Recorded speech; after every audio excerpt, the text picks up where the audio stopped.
I grew up to study the brain because I have a brother who has been diagnosed with a brain disorder, schizophrenia. And as a sister, and later as a scientist, I wanted to understand why is it that I can take my dreams, I can connect them to my reality, and I can make my dreams come true.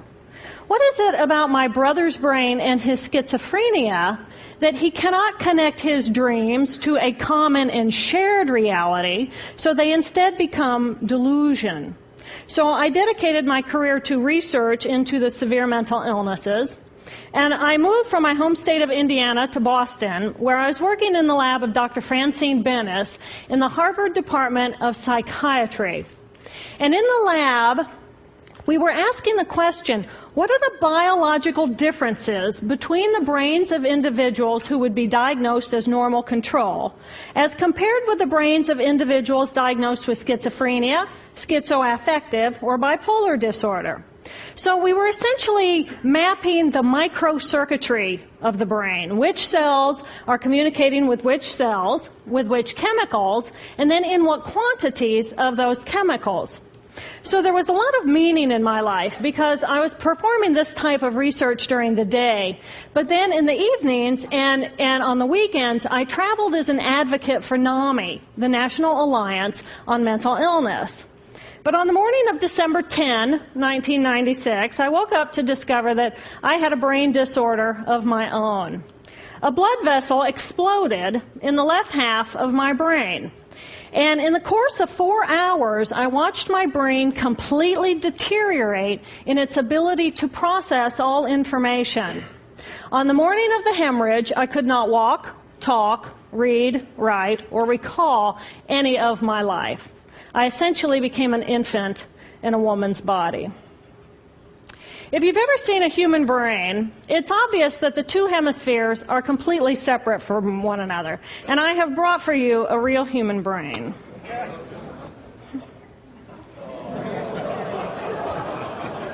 Thank you.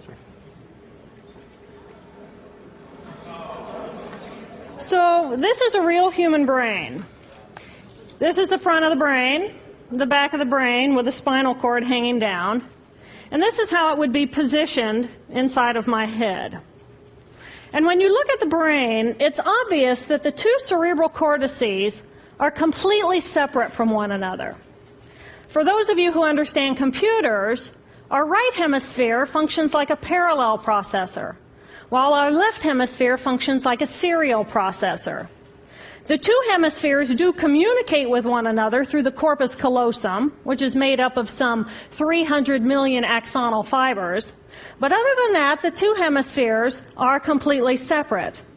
Because they process information differently, each of our hemispheres think about different things, they care about different things, and dare I say, they have very different personalities. Excuse me. Thank you. It's been a joy.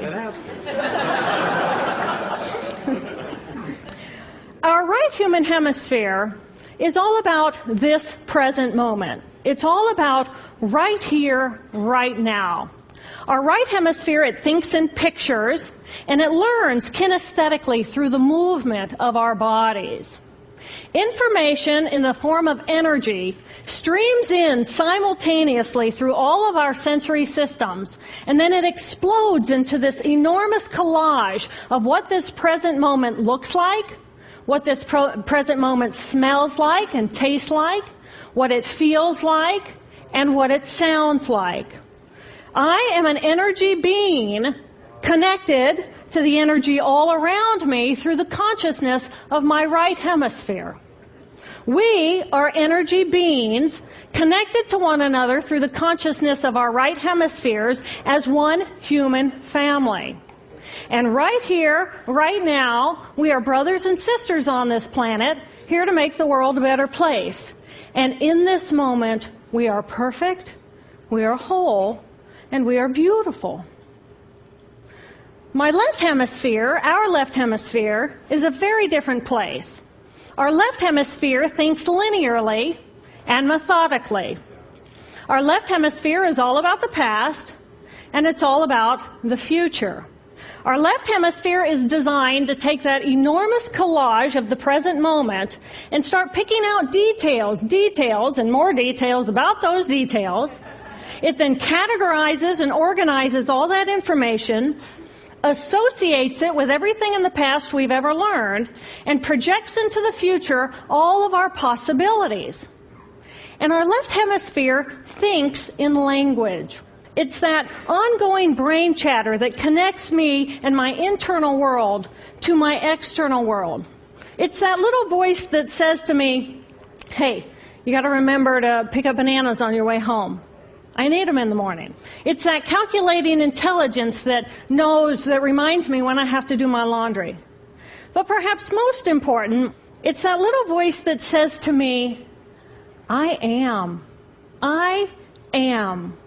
And as soon as my left hemisphere says to me, I am, I become separate. I become a single, solid individual, separate from the energy flow around me and separate from you. And this is the portion of my brain that I lost on the morning of my stroke. On the morning of the stroke, I woke up to a pounding pain behind my left eye. And it was the kind of pain, caustic pain, that you get when you bite into ice cream. And it just gripped me, and then it released me. And then it just gripped me, and then it released me. And it was very unusual for me to ever experience any kind of pain, so I thought, okay, I'll just start my normal routine. So I got up and I jumped onto my cardio glider, which is a full body, full exercise machine. And I'm jamming away on this thing, and I'm realizing that my hands look like primitive claws grasping onto the bar. And I thought, that's very peculiar. And I looked down at my body, and I thought, whoa, I'm a weird-looking thing. And it was as though my consciousness had shifted away from my normal perception of reality, where I'm the person on the machine having the experience, to some esoteric space where I'm witnessing myself having this experience. And it was all very peculiar, and my headache was just getting worse, so I get off the machine, and I'm walking across my living room floor, and I realize that everything inside of my body has slowed way down. And every step is very rigid and very deliberate. There's no fluidity to my pace, and there's this constriction in my area of perception, so I'm just focused on internal systems. And I'm standing in my bathroom getting ready to step into the shower, and I could actually hear the dialogue inside of my body. I heard a little voice saying, okay, you muscles, you got to contract, and you muscles, you relax. And then I lost my balance, and I'm propped up against the wall. And I looked down at my arm, and I realized that I can no longer define the boundaries of my body. I can't define where I begin and where I end, because the atoms and the molecules of my arm blended with the atoms and molecules of the wall. And all I could detect was this energy. And I'm asking myself, what is wrong with me? What is going on? And in that moment, my brain chatter, my left hemisphere brain chatter, went totally silent. Just like someone took a remote control and pushed the mute button. Total silence. And at first I was shocked to find myself inside of a silent mind. But then I was immediately captivated by the magnificence of the energy around me. And because I could no longer identify the boundaries of my body, I felt enormous and expansive. I felt at one with all the energy that was, and it was beautiful there. And then all of a sudden, my left hemisphere comes back online, and it says to me, hey, we got a problem, we got to get some help. And I'm going, oh, I got a problem.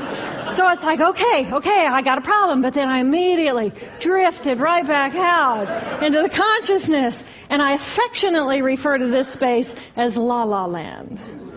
But it was beautiful there. Imagine what it would be like to be totally disconnected from your brain chatter that connects you to the external world. So here I am in this space, and my job and any stress related to my job, it was gone.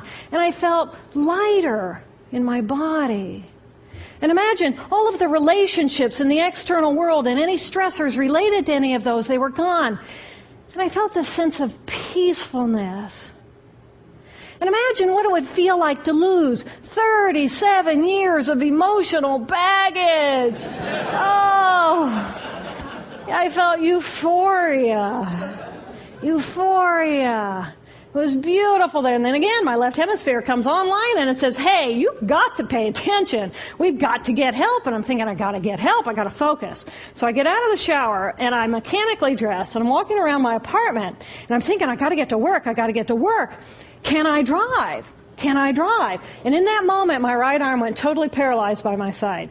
Then I realized, oh my gosh, I'm having a stroke. I'm having a stroke. And then the next thing my brain says to me is, wow, this is so cool. This is so cool. How many brain scientists have the opportunity to study their own brain from the inside out? And then it crosses my mind, but I'm a very busy woman. I don't have time for a stroke. It's like, okay, I can't stop the stroke from happening, so I'll do this for a week or two, and then I'll get back to my routine. Okay, so I got to call help. I got to call work. I couldn't remember the number at work. So I remembered in my office I had a business card with my number on it. So I go into my business room, and I pull out a 3-inch stack of business cards. And I'm looking at the card on top. And even though I could see clearly in my mind's eye what my business card looked like, I couldn't tell if this was my card or not, because all I could see were pixels. And the pixels of the words blended with the pixels of the background and the pixels of the symbols, and I just couldn't tell. And then I would wait for what I call a wave of clarity. And in that moment, I would be able to reattach to normal reality. And I could tell, that's not the card, that's not the card, that's not the card. It took me 45 minutes to get 1 inch down inside of that stack of cards. In the meantime, for 45 minutes, the hemorrhage is getting bigger in my left hemisphere. I do not understand numbers. I do not understand a telephone, but it's the only plan I have. So I take the phone pad and I put it right here. I take the business card, I put it right here, and I'm matching the shape of the squiggles on the card to the shape of the squiggles on the phone pad. But then I would drift back out into la la land and not remember if when I come back if I'd already dialed those numbers. So I had to wield my paralyzed arm like a stump and cover the numbers as I went along and push them so that as I would come back to normal reality, I'd be able to tell, yes, I've already dialed that number. Eventually, the whole number gets dialed, and I'm listening to the phone, and my colleague picks up the phone, and he says to me, and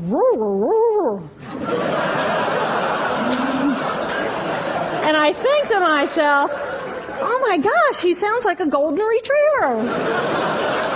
And so I say to him, clear in my mind, I say to him, this is Jill, I need help. And what comes out of my voice is, and I think, oh my gosh, I sound like a golden retriever. So I didn't know that I couldn't speak or understand language until I tried.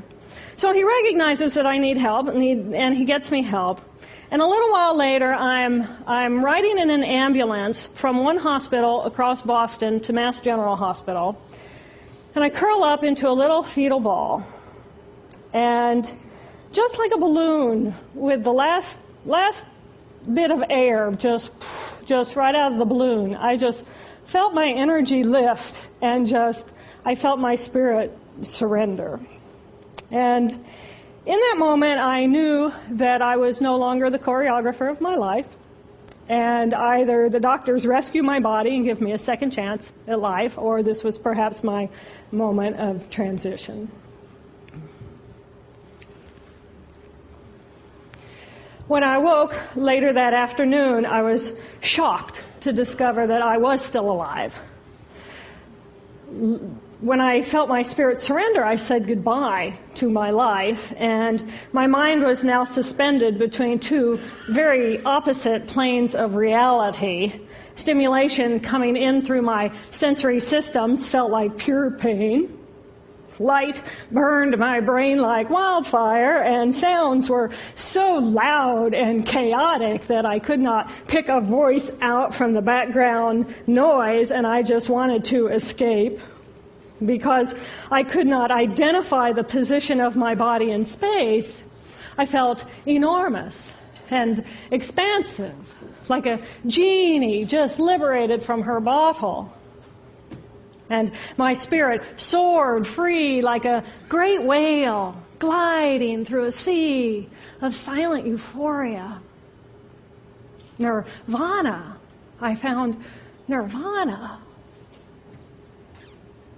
And I remember thinking there's no way I would ever be able to squeeze the enormousness of myself back inside this tiny little body. But then I realized, but I'm still alive. I'm still alive, and I have found Nirvana. And if I have found Nirvana and I'm still alive, then everyone who is alive can find Nirvana. And I pictured a world filled with beautiful, peaceful, compassionate, loving people who knew that they could come to this space at any time and that they could purposely choose to step to the right of their left hemispheres and find this peace. And then I realized what a tremendous gift this experience could be. What a stroke of insight this could be to how we live our lives. And it motivated me to recover. 2.5 weeks after the hemorrhage, the surgeons went in and they removed a blood clot the size of a golf ball that was pushing on my language centers. Here I am with my mama, who's a true angel in my life. It took me 8 years to completely recover. So, who are we? We are the life force power of the universe with manual dexterity and 2 cognitive minds. And we have the power to choose moment by moment who and how we want to be in the world. Right here, right now, I can step into the consciousness of my right hemisphere where I am the life force power of the universe. I am the life force power of the 50 trillion beautiful molecular geniuses that make up my form, at one with all that is. Or I can choose to step into the consciousness of my left hemisphere, where I become a single individual, a solid, separate from the flow, separate from you. I am Dr. Jill Bolte Taylor, intellectual, neuroanatomist. These are the we inside of me. Which would you choose? Which do you choose? And when? I believe that the more time we spend choosing to run the deep inner peace circuitry of our right hemispheres, the more peace we will project into the world, and the more peaceful our planet will be. And I thought that was an idea worth spreading. Thanks.